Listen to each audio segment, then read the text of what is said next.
cái tháng mình đã nô đôn ta nè mà cách con trai ấy mình đã miền chẳng là phổ thông đấy đắng ngay đôn chụp ná là con trai chẳng là mình đã áp nô một thứ tôi con trai bán đấy nó mình bên đấy là cụ mình ta sẽ bạn nào đại là cụ men tên tao cái dây trâu bà rộp nông trên xưa bọc bọt ở này chụp mình nhóm tới đấy chụp mình là được phụ cây sầu bán và ở ngày này đai dương còn miền bắc thiên là bọt mây đài bắc thiên là bọt dương ca bị lực muốn cứ dương ban để ông phíแต่ต้องchụp mình nắng chơi dịp hùm bà đôi ca xanh giả chân video mây ngày ní để xa ta lỡ dương kia chụp mình ca san nô đưa cò dương hai tay chơi men thoáng chắc ngày ní cò dương vô bắc thiên là bọtในca san nô mà chơi chun bom ôn từ ởนี่là bây giờ bây giờ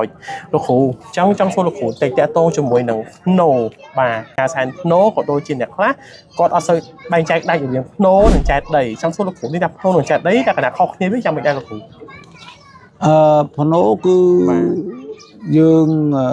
សម្គាល់ទៅលើការបញ្ចុះសាកសពហ្នឹងជាភ្នោណាបាទនេះថាសពដែលបុព្វការីជនដែលស្លាប់ទៅហ្នឹងយើងអត់បូជាទេបាទយើងបញ្ចុះអ្នកខ្លះក៏គេធ្វើមុងយើងទៅអ្នកខ្លះក៏ធ្វើគ្រាន់តែជាផ្លាកពលឹងវាអីចឹងណាបាទហ្នឹងហើយខ្លះក៏អត់បានធ្វើអីដែរបញ្ចុះហើយគឺនៅតែធម្មតាអញ្ចឹងទៅជាភ្នោធម្មតាអញ្ចឹងទៅបាទតែបើយើងនិយាយពីចេតដីបាទចេតដីគឺបូជាសពហើយប្រមូលធាតុដែលបូជាហើយហ្នឹងដាក់នៅក្នុងកោដ្ឋបាទយកទៅទុកក្នុងចេតដីបាទអាហ្នឹងគេហៅថាចេតដីគ្រាន់តែខុសគ្នាត្រង់ថាធ្នោគឺយ៉ាងហោចណាស់ធ្នោមួយមានសពតែ2ទេដីប្រពន្ធគាត់អញ្ចឹងណាបាទលោកគ្រូបាទតែវាអាចមានអ្នកប្រពន្ធ3ដែរប្រពន្ធ2ដែរមានមួយបាទណាប្រពន្ធ2អញ្ចឹងគឺក្នុងមុងមួយហ្នឹងគឺឡត3បាទលោកគ្រូឡតប្រពន្ធដើមមួយឡតប្តីហើយនឹងប្រពន្ធចុងអញ្ចឹងណាបាទហ្នឹងហើយអូខេបាទអញ្ចឹងហ្នឹងហើយវាមានអញ្ចឹងដែរករណីហ្នឹងណាបាទចង់បានន័យថាតើតោងមួយធ្នោគឺយើងការបញ្ចុះសពអានេះសពដែលគាត់ស្លាប់ហើយយកមានការបូជាទេដាក់ឈុះឲ្យកប់តែតម្លៃសម្រាប់ចែកដីវិញគឺយើងសម្រាប់ដាក់កោតនៅសពដែលបូជាហើយបាទគ្រូចុះចំពោះការសែនវិញសែនធ្នោយើងមានធ្នោធម្មតាយើងដឹងថាមានអ្នកខ្លះធ្នោទើបតែគាត់តំចែកឋានយ៉ាងណាធ្នោចែកឋានយួយនឹងពប់លឺជាប្រពៃណីមួយលោកគ្រូបានន័យថាធ្នោនៅពេលដែលទើបតែកប់សាកសពទើបប្រកបអីហើយអញ្ចឹងគឺយើងហាមតែសែន3ឆ្នាំអាហ្នឹងមូលហេតុអីដែរលោកគ្រូចង់លោកគ្រូបញ្ជាក់អាហ្នឹងតិចមើលបាទនេះហុងស៊ុយបើយើងនិយាយទៅគេពីដើមមកវាមានពីររបៀបបាទរបៀបបុរាណគេហៅថាតាមបែបជំនឿបាទលោកគ្រូមួយហើយនឹងមួយទៀតគឺជាវិទ្យាសាស្ត្របាទលោកគ្រូសម្រាប់ធ្នូដែលបញ្ចុះហើយគេហាម3ឆ្នាំមិនឲ្យកូនចៅទៅចិត្តបាទទៅបៀតទេដោយសារតែចំនួនដើមយើងវាអត់មានការគណនាតារាសាស្ត្រហើយនឹងទិសហេងទិសឆុងណាបាទនឹងច្បាស់លាស់ខ្លាចដាក់ទៅវាប៉ះអសលបាទឧទាហរណ៍ឆ្នាំនេះអសលនៅទិសខាងជើងបាទអញ្ចឹងខាងជើងវាមាន3សត្វវាមានកុលជូតហើយនឹងឆ្លូវបាទអញ្ចឹងបើដាក់សពនឹងក្បាលនឹងឬក៏គេហៅថាសេធីងនៃធ្នោណាដាក់ទៅខាងអង្សាឆ្លូវក៏ឆុងដាក់មកខាងជូតក៏ឆុងខាងកុលក៏ឆុងអូអញ្ចឹងទាំងអស់នោះគឺឆុង3ត្រួតវាស្មើនឹងឥទ្ធិពលធម្មពលឆុងនោះ3ឆ្នាំបាទអញ្ចឹងបានបុរាណលោកថាបញ្ចុះហើយហាម3ឆ្នាំមិនឲ្យកូនចៅទៅចិត្តទេខ្លាចប៉ះធម្មពលអសលហ្នឹងអូប៉ុន្តែដល់មកសម័យនេះគឺសម័យបច្ចេកវិទ្យាជឿនលឿនហើយមនុស្សភាគច្រើនប្រើវិទ្យាសាស្ត្រគេហៅថាហុងស៊ុយបែបវិទ្យាសាស្ត្រអញ្ចឹងគេគណនារតារាសាស្ត្រជាទូទៅសពគេបញ្ចុះហ្នឹងគេកិច្ចផ្កាយលេខ5ហើយនឹងកិច្ចស៊ុយភួរកិច្ចអសលឃើញទេអញ្ចឹងអត់ឲ្យប៉ះទេដូច្នេះបើសិនជាយើងកិច្ចបានមិនប៉ះអសលទេមិនប៉ះផ្កាយលេខ5ទេមិនប៉ះស៊ុយភួរទេសពហ្នឹងគឺអត់មានប៉ះធម្មពលអសលទេឆុងទេអញ្ចឹងបញ្ចុះឆ្នាំហ្នឹងឆ្នាំក្រោយអាចទៅសែនធ្នោក៏បានដែរបាទតែបើសិនជាយើងចង់ទុកថាចង់ទុកដល់3ឆ្នាំតាមទំនៀមទម្លាប់បុរាណក៏ទុកទៅប៉ុន្តែបើសិនជាយើងចង់មិនចង់ទុកទេយើងចង់ថាប្រក់ធ្នោឆ្នាំហ្នឹងឬក៏សែន នៅក្នុងឆ្នាំហ្នឹងក៏សែនបានដែរដោយសារធ្នូវាអត់ប៉ះអាសុល បាទ ចឹងណាហ្នឹងហើយចឹងវាមានប៉ុណ្ណឹង គេធ្វើមិនឲ្យតែច្បាស់ថាធ្នូហ្នឹងគឺអត់បានប៉ះនៅទិសអសលទេចឹងគឺពួកគាត់អាចសែនបានធម្មតាបាទប៉ុន្តែដោយសារតែកន្លងទៅហ្នឹងគឺថាប្រជាពលរដ្ឋយើងយល់ដឹងថាឲ្យតែសពដែលទៅប្រកបហើយអញ្ចឹង3ឆ្នាំក្រោយគឺគាត់គាត់អាចទៅសែនបានអញ្ចឹងផងចំណេះនោះក៏បានបញ្ជាក់ឲ្យថាតតែសម័យមុនយើងនិយាយថាសម័យមុនដោយសារយកមានអីវាស់ឲ្យបានជាក់លាក់ទៅចិនសែននៅសម័យនោះក៏អត់ច្បាស់តាក់ទងជាមួយនឹងទិសនឹងតែម្ដងទៅធ្វើឲ្យមានការឈប់នៅការសែនរយៈពេល3ឆ្នាំសិនទៅ3ឆ្នាំក្រោយទៅអាចធ្វើការសែនបានបាទអញ្ចឹងបងប្អូនយើងដែលគាត់បានរកគ្រូចិនសែនអ្នកដែលរៀបចំភ្នូនឹងបានអត់ល្អអាចពិភាក្សាមួយបន្ថែមទៀតបានថាតើអាចធ្វើការសែនបានអត់ឬក៏យ៉ាងម៉េចអីអញ្ចឹងណាដើម្បីឲ្យតែច្បាស់បាទទៅគ្រូចុះយើងដឹងហើយថាឆ្នាំ2026នេះសែនឆេងម៉េងគឺជាទូទៅបងប្អូនយើងទៅភាគច្រើនចាប់ពីថ្ងៃ1ដល់ថ្ងៃ5ជាទូទៅណាគ្រូចុះសម្រាប់2026នេះថ្ងៃណាដែលល្អសម្រាប់សែនឆាន់ឆេងម៉េងដែរលោកគ្រូបាទនិយាយយើងមានរយៈពេល6ថ្ងៃបាទឬក៏5ថ្ងៃហ៎ពីថ្ងៃ1ដល់ថ្ងៃ5ថ្ងៃបាទក្នុងខែ4បាទខែ4ណាបាទវាបើយើងសួរថាថ្ងៃណាល្អហ្មងថ្ងៃណាក៏ល្អដែរអូបាទតែវាល្អសម្រាប់ឆ្នាំណាមនុស្សឆ្នាំណាបាទឥឡូវយើងឧទាហរណ៍ថាថ្ងៃទី1ខែ4បាទខែ4បើយើងមើលទៅគឺថ្ងៃម្សាញ់បាទអញ្ចឹងម្សាញ់ឆុងជាមួយនឹងកុលបាទហ្នឹងកាលណាម្សាញ់ឆុងជាមួយនឹងកុល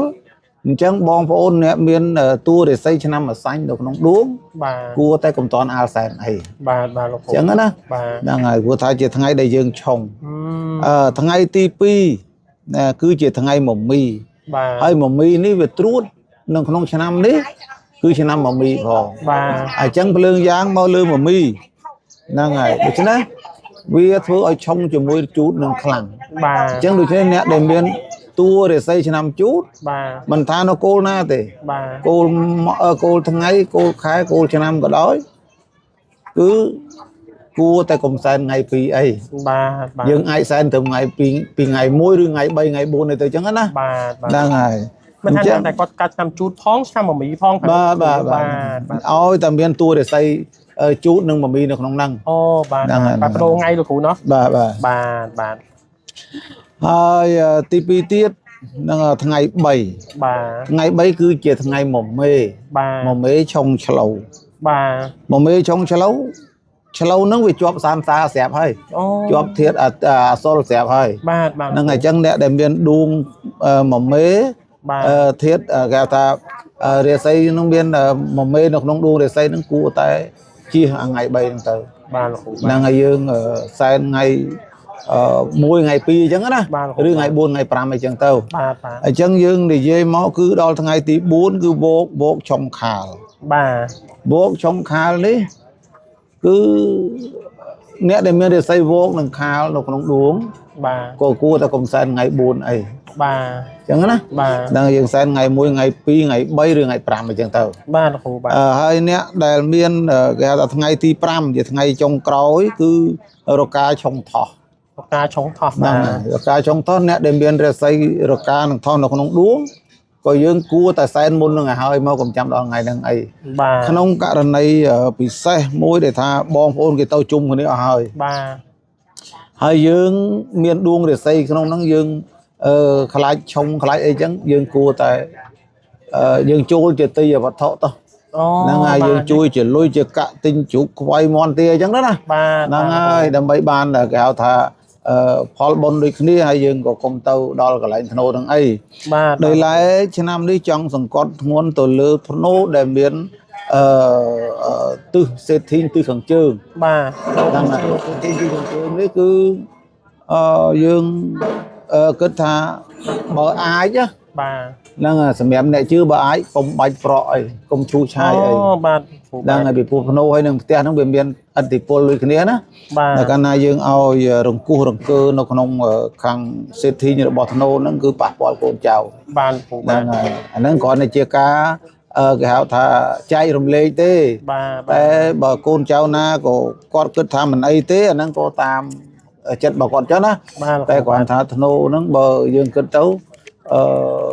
ខាងជើងនោះវាប៉ះអសល3ត្រួតអូខាងរួមប៉ះកាយលេខ5បាទលោកគ្រូឃើញទេ ដល់អញ្ចឹងការឈូសឆាយនឹងនាំឲ្យរបើកក៏ក្រៅធាតុអាសូលនឹងនាំឲ្យមានបញ្ហា គ្រូចូលបាត់ការពីប្រក់ភ្នោអាចធ្វើអីបានទៀតគ្រូបើយើងអត់ប្រក់ភ្នោអញ្ចឹងណា យើងគ្រាន់តែសែនធម្មតា អូសែនធម្មតាហ្នឹងហើយបើយើងចង់ឲ្យញាតមិត្តគេមើលមកឃើញយើងអាចឲ្យទុកជាសញ្ញាអីឬក៏បិទกระดาษនៅលើដៃមុងដៃអីចឹងណា បាទ ហ្នឹងហើយកระดาษនេះយើងបិទទៅឲ្យឃើញតែមើលទៅឃើញប្រងព្រាតព្រោះចេះការសែនធ្នូនេះហ្នឹងហើយគ្រាន់តែបញ្ជាក់អំពីគេហៅថាដល់ខែដល់ឆ្នាំកូនចៅមិនទុកចោលទេបាទហ្នឹងទៅមើលគាត់អញ្ចឹងបានគេប្រក់ធ្នូហ្នឹងហើយសម្អាតរៀងទៅហើយយើងប្រក់กระดาษអីហ្នឹងគេមើលពីចង្ងាយមកក៏ឃើញដែរបាទគេថាអូធ្នូកុងនេះធ្នូមកនេះកូនចៅគេមិនដែលចោលទេហ្នឹងហើយដល់ថ្ងៃខែមន់សនដៅគេមកសែនគេមកនឹកគុណគាត់រហូតវាតែប៉ុណ្្នឹងទេវាមិនមែនយកกระดาษហ្នឹងទៅប្រក់ធ្នូចិត្តភ្លៀងនោះទេត្រូវហើយហ្នឹងហើយនេះគឺជាវប្បធម៌មួយនៅខាងក្រោយនៃការប្រក់ភ្នូហ្នឹងបាទយល់គ្រូចោះឧទាហរណ៍ថាបើសិនជាអ្នកដែលគាត់មានតួឆ្នាំឆុងថាគាត់ទៅសែនឬក៏ភ្នូនឹងប៉ះជាមួយនឹងទីឆុងសម្រាប់ប្រចាំឆ្នាំអញ្ចឹងហើយចំពោះបុគ្គលដែលប៉ះពាល់ហើយអញ្ចឹងគាត់គួរតែមានវិធីការដោះស្រាយដើម្បីមិនមានបញ្ហាឬគាត់ទេគ្រូអូបើសិនបើយើងទៅប៉ះហើយយើងលាងចោលទៅលាងសូយចោលលាងសូយចោលអូយើងយកអំបិលយកអីចឹងទៅណាឬក៏ baking soda អញ្ចឹងមកលាបលើខ្លួនយើងចឹងឬក៏ងូតទឹកអំបិលងូតទឹកប្រៃអញ្ចឹងទៅបាទហើយ1ម៉ោង2ម៉ោងក្រោយយើងជំរះទឹកសាបធម្មតាអញ្ចឹងទៅវាអស់ហើយទៀតឆុងហ្នឹងតែគ្រាន់តែអាហ្នឹងវាពីរណាបាទអាចឆុងក៏អស់ហេងក៏អស់ដូចគ្នាអូបាទមកថារកវិធីសាស្ត្រធ្វើមិនហៅលាបមកវិញដល់ពេលដែលយើងលាងសូវចឹងហើយអូយល់លោកគ្រូខ្ញុំឮគេនិយាយថាចេះទៀតថាក្នុងករណីបើមានបញ្ហាអញ្ចឹងគេថាមិនដែលធ្នូដូនតាណាមកកាច់កូនចៅអីទេវាមិនដែលមានអញ្ចឹងណាព្រោះធម្មតាដឹងហើយដូនតាស្រឡាញ់កូនចៅអញ្ចឹងណាមិនដែលកាត់ធ្នូមកធ្វើទៅកូនចៅបានទេអាហ្នឹងមិនដែរលោកគ្រូមានទស្សនៈបែបណាដែរលោកគ្រូមែនទេទៅគេនិយាយត្រូវបាទធ្នូដូនតាគ្មានដូនតាណាចង់ឲ្យកូនក្រគ្មានជាដូនជាតាកងម៉ាណាចង់កាច់ទេបាទត្រូវលោកគ្រូតែគ្រាន់តែប្រព័ន្ធធាតុអាសូលដែលឆុងហ្នឹងគឺគេវាមិនស្គាល់យើងថាកូនចៅទេអត់ស្គាល់ចិត្តទេលោកគ្រូហ្នឹងហើយពីព្រោះឥឡូវយើងនិយាយដកឃ្លាបន្តិចបាទអាហ្នឹងនិយាយតាមបែបគេហៅថាជំនឿទេណាបាទមិនមែនជាលក្ខណៈហុងស៊ុយវិទ្យាសាស្ត្រទេបាទមនុស្សដែលស្លាប់ទៅបើយើងនិយាយទៅគឺទៅបាត់ហើយលោកគ្រូពីដើមអត់ទេពីសម័យដើមបុរាណនេះខ្ញុំបានជួបនឹងគ្រូបុរាណហ្នឹងខ្ញុំសួរទៅក៏គាត់ឯកភាពដែរបាទខ្ញុំចិនគេហៅពលឹងបាទពេលដែលយើងស្លាប់ទៅហ្នឹងគឺពលឹងហ្នឹងគេចែកជា3បើចិនណាតាមទំនៀមទម្លាប់ចិនតែចិនខ្លះក៏ដឹងហើយចិនខ្លះក៏មិនព្រោះចិនគាត់មានច្រើនអំបូរបាទណាមានកតាំងមានតិជឺមានហើយណាំមានហូបគៀនបាទមានច្រើនអញ្ចឹងណាហ្នឹងហើយតែសពដែលស្លាប់ទៅហ្នឹងគឺមនុស្សដែលស្លាប់ទៅហ្នឹងវិញ្ញាណចែកជា3បាទទី1គេហៅវិញ្ញាណចាប់ជាតិបា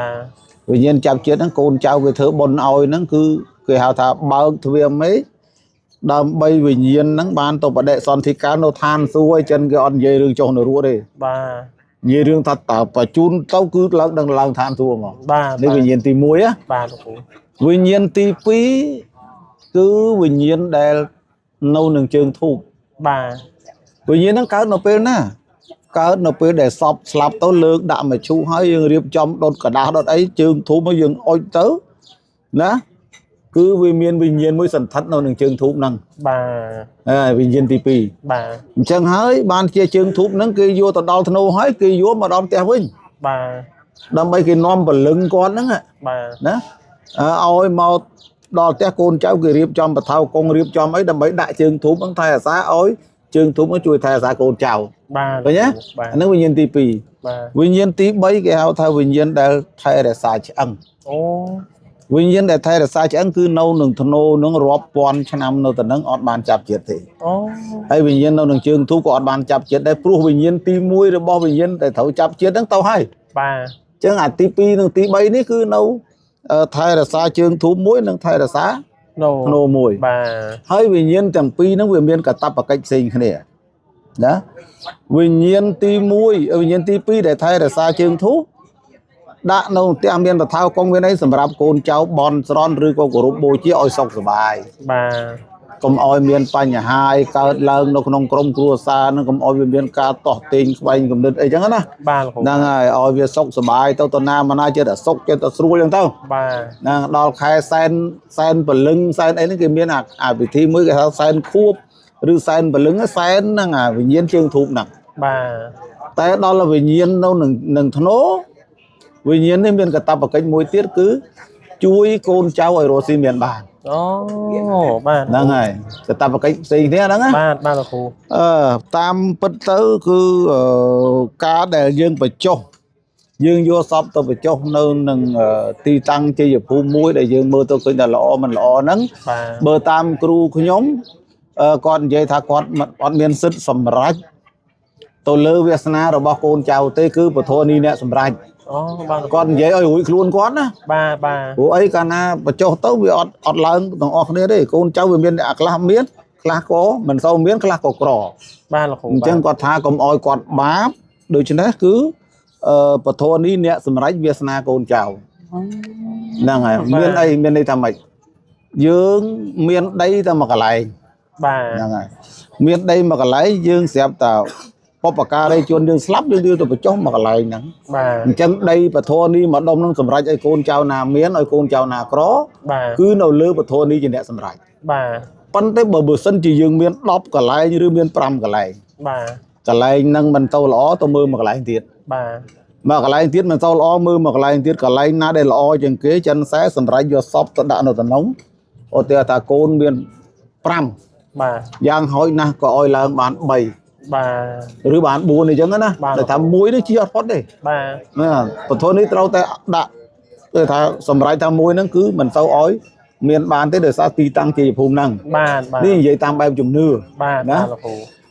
និយាយតាមបែបវិទ្យាសាស្ត្រនិយាយតាមបែបវិទ្យាសាស្ត្រមិនមែនជាវិញ្ញាណដែលថែរក្សាឆ្អឹងទេគឺជា DNA បាទ DNA នៃបុព្វការីជនយើងយកទៅទុកកន្លែងហ្នឹងព្រោះ DNA ហ្នឹងបញ្ចុះទៅក្នុងដីហ្នឹងហើយមានន័យថាវាត្រូវអាកម្ដៅផែនដីមកនេះពីព្រោះផែនដីវាមានគេហៅថាខ្ពង់រាបវាមានពំនឹងភ្នត់និងបំណាក់ស្រុតអូបាទឃើញទេអញ្ចឹងនៅក្នុងទីតាំងនីមួយៗកម្ដៅហ្នឹងអត់ដូចគ្នាទេបាទអញ្ចឹងដីខ្លះក៏មានធម្មពលដីខ្លះក៏អត់មានធម្មពលបាទបើសិនជាយើងមិនចេះមើលទេយើងទៅបញ្ចុះចំទីតាំងដែលអត់ធម្មពលឧទាហរណ៍ថាកន្លែងហ្នឹងព្រៃងាប់អស់លីបាទស្មៅឲ្យងាប់អស់ខែប្រាំងបាទហើយយើងយកសពទៅបញ្ចុះនៅទៅហ្នឹងអញ្ចឹងសូម្បីតែរុក្ខជាតិដុះមិនកើតផងបាទមនុស្សទៅនៅអត់កើតនឹងខ្មោចនៅមិនបានឧទាហរណ៍អញ្ចឹងណាបាទលោកគ្រូបាទហ្នឹងហើយអញ្ចឹងទេគឺត្រូវតែដីនឹងមានធម្មពលដីនឹងទទួលបានគេហៅថាជ័យភូមិល្អហើយនឹងឈីពិសេសបាទឈីបាទធម្មពលឈីអញ្ចឹងដើម្បីឲ្យ DNA ហ្នឹងបន្សាយចេញអំពីផែនដីហ្នឹងទៅរកកូនចៅបាទវាមានអង្គសារបើវាដូចយើងនិយាយពីរឿងប្រាន8ទិសអញ្ចឹងបាទនៅកន្លែងហ្នឹងតើកូនណាគួរទទួលបានកូនណាមិនគួរទទួលបានអញ្ចឹងអ្នកដែលគួរទទួលបានគឺ DNA ហ្នឹងបន្សាយទៅដោយវិទ្យុអញ្ចឹងបាទដោយទូរស័ព្ទអញ្ចឹងបាទឡូស